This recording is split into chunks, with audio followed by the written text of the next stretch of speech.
শেখ হাসিনা বলেছেন যে গতকালকে যে পশ্চিমারা আসলে তার ক্ষমতা থেকে শরীরের সঙ্গে জড়িত না। আবার দেখলাম যে ওই নওফেল সাহেব, ব্যারিস্টার নওফেল সাহেব, তিনি রাশিয়ান এক টিভিতে তিনি সাক্ষাৎকার দিয়েছেন, তিনি বলেছেন যে পশ্চিমারা জড়িত। আবার আসাদুজ্জামান খান কামাল বলতেছেন যে সিআইএ জড়িত এবং ওয়াকারুজ্জামান সিআইএ এর এজেন্ট।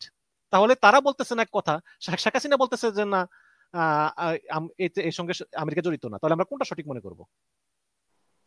না, আমি কারো নাম ধরে কোনো কথা বলবো না। আমি শুধু বলতে চাই, দায়িত্ব জ্ঞানহীন কথা বললে জেন জি যে প্রজন্মটা নিয়ে আমরা রাজনীতি করতে চাই তাদের কাছে আমরা ছোট হয়ে যাব এবং আমাদের গ্রহণযোগ্যতা নষ্ট হয়ে যাবে। সুতরাং আপনি যাদের কথা বলছেন, আমি আমি এইটা নিয়ে কোনো মতামত দিতে চাই না। আমি মনে করি ভারতের অজিত দোভাল সাহেব যে কথাটা বলছিলেন সেখানে আমি কিছুটা সত্যতা খুঁজে পাই। যেমন আমরা, হ্যাঁ, আমরা 15 বছর ধরে ক্ষমতায় ছিলাম এবং সত্যিকার অর্থে মেধাভিত্তিক নেতৃত্ব গড়ে ওঠার জায়গাটা আমরা মনোনিবেশ করিনি। আমরা তৈলমর্দন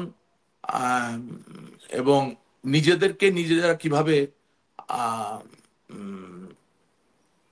আক্রান্ত করতে পারবো, ক্ষমতার একটা অংশগ্রহণ করার জন্য সেই খেলায় বেশি লিপ্ত ছিলাম, যার দরুন মানুষের মাঝে ক্ষোভ, রোষ এবং হতাশা যে তৈরি হয়েছিল এবং অনেক জায়গায় আমাদের দৃষ্টিপাত করা উচিত ছিল যেটা আমরা করতে পারিনি, সেটারই ফলাফল 5ই আগস্ট।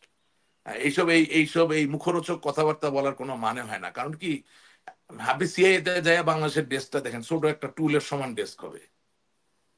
এগুলো তো আমাদেরকে বলে লাভ নাই, বুঝছেন না কথাটা? আপনি কয় টাকার খেলোয়াড় আপনি, আর কয় টাকার সম্পদ আপনার কাছে আছেন, খায় দেয় কাজ নেই, সিআই আপনার নিয়ে বৈশা রাতের ঘুম নষ্ট করে বসে, এইসব ফালতু কথা বলার কোনো মানেই হয় না। হ্যাঁ, যখন যখন 5ই আগস্টের আন্দোলন তুঙ্গে চলে গেছে, যখন সবকিছু নিয়ন্ত্রণের বাইরে চলে গিয়েছে, তখন অবশ্যই অনেক দেশ হয়তো বা খুশি হয়েছে, যাদের আমাদের সাথে হিসাব নিকাশ মিল ছিল না বা আমাদের পরিচালনার যে প্রক্রিয়া তার সাথে তাদের মনের মিল হচ্ছিল না, খুশি হয়েছেন। হয়তোবা একটু যেটাকে বাংলা ভাষায় বলা হয় বাতাস দেওয়া, সেটাও হয়তো বা ওনারা করেছেন। কিন্তু মানে যেই দেশের পিয়নের 400 কোটি টাকা আছে, সেই দেশে 350 কোটি টাকা ইউএস এইড খরচ করে বাংলাদেশের সরকারকে ফালাই দিবে, এটাতে ফালতু কথা আর কিছু হয়? এটা কোনো কথা হইলো? তাহলে এখন মানে আর উপায় কি? আসল শত্রুকে আমি, শুনেন, আসল শত্রুকে আমি জানি, আমি এগুলা গণমাধ্যমে বলতে পারবো না। আই এম অবশ্যই আপনি সরি। আপনি পলিটিশিয়ান, আপনার সব সব বলাও হয়তো সব সময় ঠিক হবে না। মানে আমি যেই অবশ্যই, গল্প বা যেই ন্যারেটিভ দেওয়া হচ্ছে এগুলোর কোনো মানেই হয় না। আর কিন্তু আর আসাদুজ্জামান খান কামাল সাহেব বারবার যে কথা বলতেছেন না, বা ওবায়দুল কাদের সাহেব যে সেনাবাহিনীকে নিয়ে কথা, এগুলো বলা ঠিক না কেন? আমি এইভাবে বলতে চাই কথাটা, যে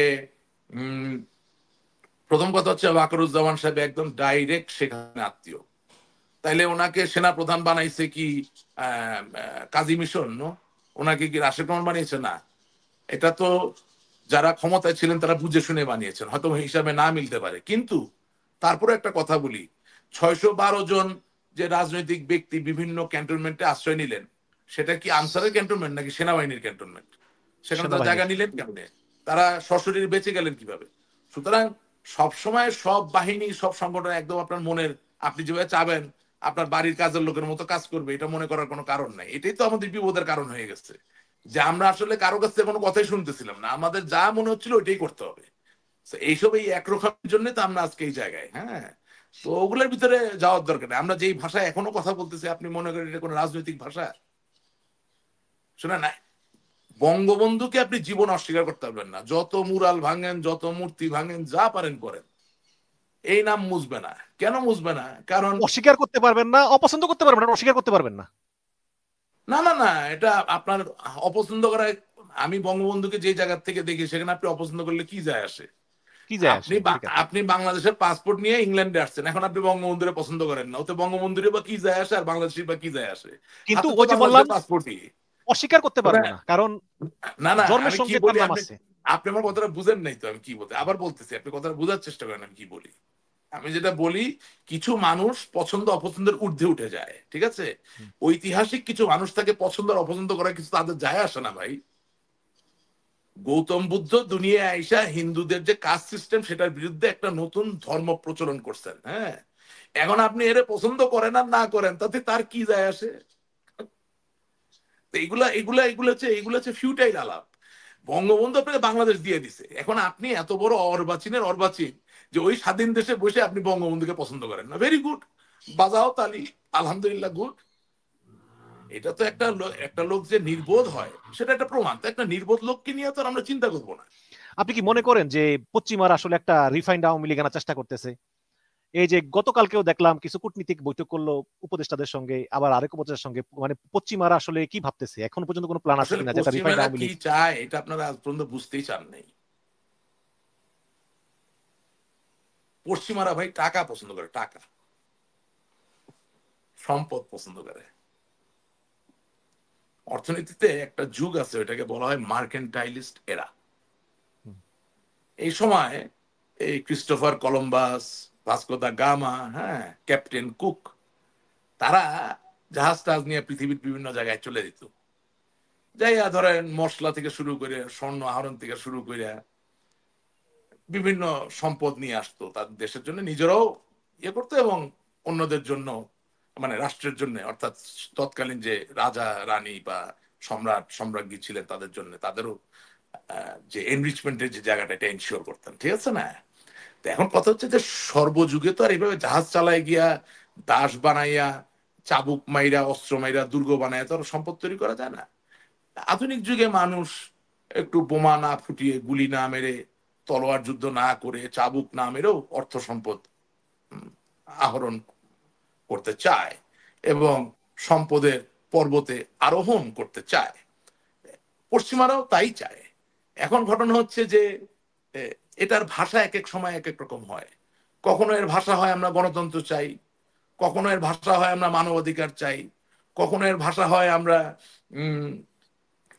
বিশ্ব অর্থনীতি এবং বিশ্ব শান্তি রক্ষার্থে ভারসাম্য চাই। প্রবলেমটা হচ্ছে যে আমাদের দেশের রাজনীতিবিদরা, they don't even know what the westerners want. এবং এটা এটা আপনি যদি আমাকে আওয়ামী লীগের কর্মী হিসাবে জিজ্ঞেস করেন, আমি এই জায়গাতে বেরিয়ে এসে কথাটা বলতে চাই ইন দ্য সেন্স এইভাবে, আপনি দেখেন Germany was battered by United States of America, by United Kingdom, and by USSR. Today's Russia, right? Second World War. Right. Whereas Germany has prevailed as one of the largest economic powers of the world, working in hand to hand with United States of America and United Kingdom and all other countries of the world. Similarly, Japan was not only battered, it was devastated by United States of America.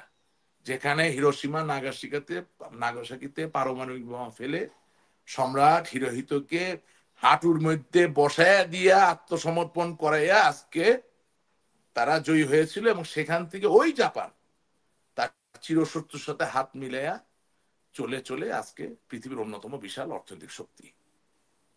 So what I am trying to tell you, ভাই ওখানে একটু বলেন তো, আমি যে আপনাকে এতক্ষণ ধরে যা বললাম, সেখানে পশ্চিমাদের ভাষা কি জাপান বুঝতে পেরেছিল? পশ্চিমাদের ভাষা কি জার্মানি বুঝতে পেরেছিল? বা চায়না? আপনি কি জানেন যে চৈনিক রক্ত বা কোরিয়ান রক্তকে জাপানিজরা দাসের রক্ত মনে করে? অথচ আজকে এটা জানতেন না? You don't know this? Okay. তো আজকে সাউথ কোরিয়া এবং চায়না জাপানের সাথে কতটুকু ব্যবসা করে আপনি মনে করেন? বিলিয়ন বিলিয়ন ডলারের। তাইলে ওরা কি জাপানিজদের ভাষা, জাপানিজরা কি চৈনিক এবং সাউথ কোরিয়ানদের ভাষা বোঝে? আমরা কি বুঝি? না, আমরা বুঝি না। আমরা আমাদের রেটরিক নিয়ে আসি। আপনি মানে দিনের শেষে আপনার যদি ব্যবসা বাণিজ্য অর্থ সম্পদের সম্ভাবনা অধিকতর থাকে, ওর দিকে তাকালে কার লোভ হয় না, কার ভালো লাগে না?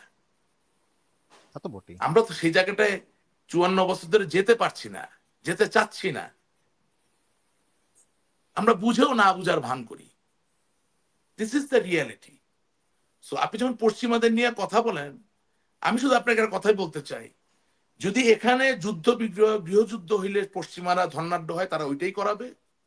আর যদি এখানে শান্তি আসলে ওনারা বেশি অর্থ সম্পদের অধিকারী হতে পারেন, ওনারা ওইটাই করাবেন। আমি এই প্রশ্ন কেন করলাম, এখন আমাদের সিদ্ধান্ত আমরা কি করব। আপনি আলাদা করে দেখতে চান, কিন্তু আইনি যে কোনো বিষয়ের সাথে কথা বলে এটা আইন আলাদা করে দেখার কোনো সুযোগ নাই। এমনকি কোনো হত্যাকারী একটা ছুরি দিয়ে যদি কাউকে হত্যা করে, সেই ছুরিটা কিভাবে সংগ্রহ করতে হবে, কিভাবে সংরক্ষণ করতে হবে এবং কিভাবে আদালতের সামনে পেশ করতে হবে, সেটাও আইনি প্রক্রিয়া তথা একটি বৃহৎ আইনের অংশ। তাজুল সাহেব যেহেতু বলছেন নাকগুলো ঠিক নেই, তাহলে এটাও তাহলে ঠিক নেই।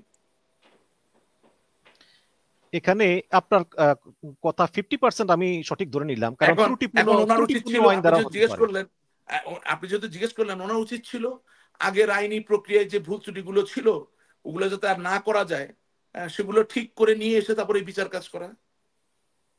এখন সেগুলো যে তারা ঠিক করে না, এটা আপনি বুঝলেন কিভাবে? হয়তো তারা অ্যামেন্ডমেন্ট কিছু করেছে, আমি তো পড়েছি, এই জন্য তো বলছি ঠিক করে নাই। আমি তো কারণ পড়েছি বলেই বলছি ঠিক করে আসলে নাই। কিন্তু আপনি সঠিক, কিছু কিছু নিয়ম খুবই ত্রুটিপূর্ণ ছিল। যেমন আমি তো সালাউদ্দিন সঠিক, আমি আপনার এখানে আসছি দায়িত্ব নিয়ে কথা বলতে। যদি আমি বলতে না পারতাম, আমি বলতাম যে আমাকে ক্ষমা করবেন, এটা নিয়ে কথা বলবো না। যেমন একজন বলেছে যে তাকে আরেকজন বলেছে যে সালাউদ্দিন কাদের চৌধুরী আরেকজনকে হত্যা করেছে। এবার মানে I don't সাক্ষীর know about that. আমি হয়ে যাওয়া বিচারে যেতে পারি না।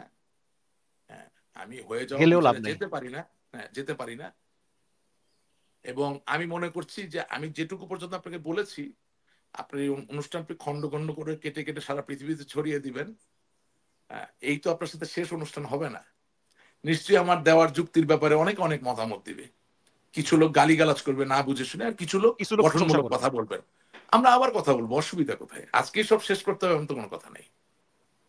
না না না, তা তো বটেই। তবে একটা ব্যাপারে আমি আপনার সঙ্গে একমত যে সরকার পারতো যে অ্যাটলিস্ট, যেহেতু এটা খুব সেন্সিটিভ বিচার, একেবারে 100% সবকিছুর ঊর্ধ্বে রেখে, আচ্ছা তুমি কি চাও বলো, আচ্ছা এটা ঠিক আছে। না, তুমি কি চাও বলার তো দরকার নাই, বললেই তো হইতো যে আপনি পৃথিবীর যেই জায়গায় থাকেন, যে অবস্থায় থাকেন, আপনার পছন্দনীয় আইনজীবী পাঠান না। আমেরিকার থেকে পাঠান, যুক্তরাজ্য থেকে পাঠান, ওয়ার্ল্ডের বেস্ট, অসুবিধা কোথায়? এবং সর্বশেষ আপনার বিচার যদি সত্যের উপর নির্ভরশীল হয়, আপনাকে ভয় পাওয়ার কোনো কারণ আছে ভাই? না, কোনো কারণ নেই। ওই যে আপনি একটু আগে বললেন যে 5ই আগস্টে তো গুলি হয়েছে, ওরা মারা গেছে, এটা তো সত্য। এটা কে পরিবর্তন করবে? এটা তো ওজে সিমসনের যে আইনজীবী, ওরে আনলেও তো এটা চেঞ্জ করতে পারবে না, পারবে? তাইলে অসুবিধা কোথায়? শুধু কি তাই, জেডাই খান পান্না সাহেব তো অ্যাপ্লাই করেছিল আইনজীবী হওয়ার জন্য, ওনাকেও তো অ্যাপ্লাই করে নাই। না, জেডাই খান পান্না সাহেব অ্যাপ্লাই করছেন, আমি তো অবশ্যই, উনি বীর মুক্তিযোদ্ধা, আমি ওনাকে সম্মান করি। আমি একটু বাংলাদেশের বাইরে চলে গেলাম, দেন না, আপনি দিলে কি অসুবিধা? আপনি দিচ্ছেন না তো, তার মানে আপনি জানেন যে আপনার দুর্বলতা আছে। আমার তো ওইটাই পয়েন্ট। আমি কিন্তু আপনাকে একবারও বলতেছি না যে ওই বাচ্চাটা যে মারা গেছে, তার মারা যাওয়াটা অকারণে। আমি মনে করি তার রক্তের সাথে আমরা প্রতারণা করছি, সবাই করছি, দলমত নির্বিশেষে। যারা এখন বড় বড় কথা বলে না এই আওয়ামী লীগের বিরুদ্ধে, ওদের জিজ্ঞেস করেন না, বুকে হাত দিয়ে বলুক যে ওই বাচ্চাটা যে রক্ত দিয়েছে, কটটুক তারা ওটা সফল করতে পারছে, বাচ্চাটার স্বপ্নটা বা দাবিটা? এক ছটাক পারে নাই। মানে কোন লোক বেহায়া না হইলে আমার এই কথার সাথে দ্বিমত করতে পারবে না। আপনি কি সংস্কার করতে বসছেন? আপনি বাংলাদেশ, সারা পৃথিবীতে এমপি বলতে বোঝায় আইন প্রণেতা, আর বাংলাদেশে হইলো এমপি মানে হইলো গম চাউল ভাগ করা, স্কুলের সভাপতি নিয়োগ করা, থানার ওসিরে নিয়ে বসায় রাখা, দাঁড়া করে রাখা। আপনি সংস্কারের শুরু করতে পারেন, সংস্কার করতেছেন পূর্ণমান। আপনি জানেনই না কি সংস্কার করতে হবে। কতগুলো লোক ডিগ্রি নিয়ে এসে বৈশা নিজেদেরকে বড় বড় বোদ্ধা মনে করে। They don't even know what reform means. Total প্রতারণা, এতগুলা লোক মারা যাচ্ছে। ইয়েস, 5ই আগস্টে যারা মারা গেছেন, যারা হত্যা করছেন, তাদের যেমন দায় আছে, যাদের নিরাপত্তা দেওয়ার কথা ছিল তাদেরও দায় আছে 100%। এবং তাদের হত্যাকাণ্ডের পরে, তারা মৃত্যুবরণ করার পরে, তাদের রক্তক্ষরণ হওয়ার পরে, ওই রক্তের উপর দিয়ে প্রতিশ্রুতি নিয়ে যারা আসছে ভালো কিছু দেওয়ার জন্য, যারা দিতে পারতেছেন না, তাদের আরো বড় দায় আছে।